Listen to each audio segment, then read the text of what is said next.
আসসালামু আলাইকুম প্রিয় শিক্ষার্থীবৃন্দু, কেমন আছো সবাই? আশা করি সকলে ভালো আছো। আবারও কিন্তু বাংলাদেশ স্বরাষ্ট্র মন্ত্রণালয়ে এক বিশাল নিয়োগ বিজ্ঞপ্তি সার্কুলার দেওয়া হয়েছে।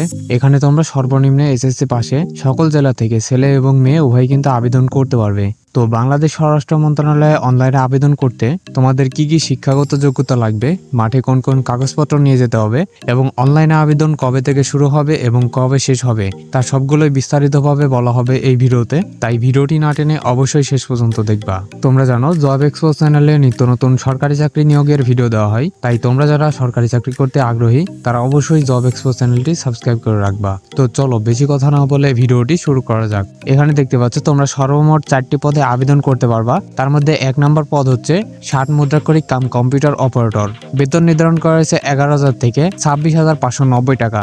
লোক নিয়োগ করা হবে 15 জন। কোন স্বীকৃতি বিশ্ববিদ্যালয় হতে স্নাতক বা সমমানের ডিগ্রি পাশ হইতে হবে এবং কম্পিউটার অবশ্যই জানা থাকতে হবে। ষাটলিপিতে সর্বনিম্ন গতি প্রতি মিনিটে ইংরেজিতে 70 শব্দ ও বাংলায় 45 শব্দের গতি থাকতে হবে এবং কম্পিউটার মুদ্রাক্ষরে সর্বনিম্ন গতি ইংরেজিতে 30 শব্দ ও বাংলায় 25 শব্দ এবং কম্পিউটারে ওয়ার্ড প্রসেসিং সহ ইমেল ফ্ল্যাক্স পরিচালনায় দক্ষতা ও অভিজ্ঞতা থাকতে হবে। 2 নং পদে নেওয়া হবে ক্যাশিয়ার। বেতন নির্ধারণ করা হয়েছে 10,200 থেকে 24,680 টাকা। লোক নিয়োগ করা হবে 1 জন। কোন স্বীকৃতি বিশ্ববিদ্যালয় হতে বাণিজ্য বিভাগে স্নাতক ডিগ্রি এবং কম্পিউটার চালনায় দক্ষতা থাকতে হবে এবং কম্পিউটারে ওয়ার্ড প্রসেসিং সহ কম্পিউটার চালনায় দক্ষতা ও অভিজ্ঞতা থাকতে হবে। 3 নং পদে নেওয়া হবে অফিস সহকারী কাম কম্পিউটার মুদ্রাক্ষরিক। বেতন নির্ধারণ করা হয়েছে 9,300 থেকে 22,490 টাকা। লোক নিয়োগ করা হবে 20 জন। কোন স্বীকৃতি বোর্ড হতে উচ্চ মাধ্যমিক সার্টিফিকেট বা সমান পরীক্ষায় উত্তীর্ণ হতে হবে।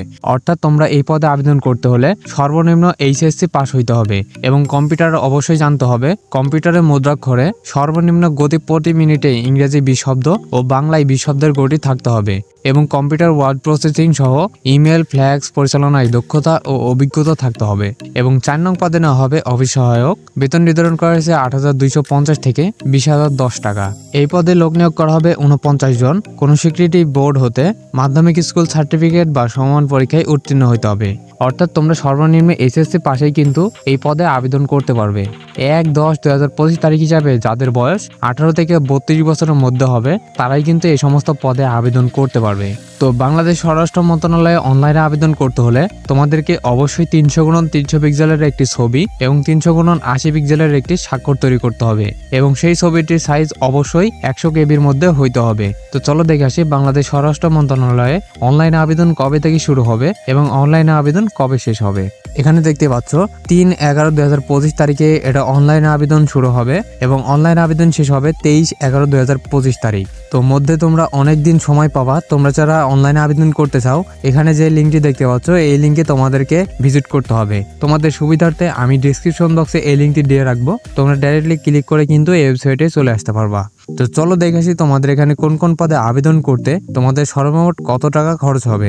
এখানে দেখতে পাচ্ছ ক্রমিক 1, 2 ও 3 নং পদে আবেদন করতে হলে তোমাদের টেলিটক সার্ভিস চার্জ সহ টোটালি 112 টাকা খরচ হবে এবং ক্রমিক 4 নং পদে আবেদন করতে হলে তোমাদের সর্বমোট 56 টাকা খরচ হবে। তো এই টাকাটা পেমেন্ট করতে হবে টেলিটক প্রিপেড সিমের মাধ্যমেই। তোমরা যারা অনলাইনে আবেদন করবা তারা অবশ্যই একটি টেলিটক প্রিপেড সিমের মাধ্যমে টাকা জমা দিবা, অন্যথায় তোমরা কিন্তু টাকা জমা দিতে পারবা না। তো আজকের ভিডিও এখানে শেষ করছি। আসসালামু আলাইকুম।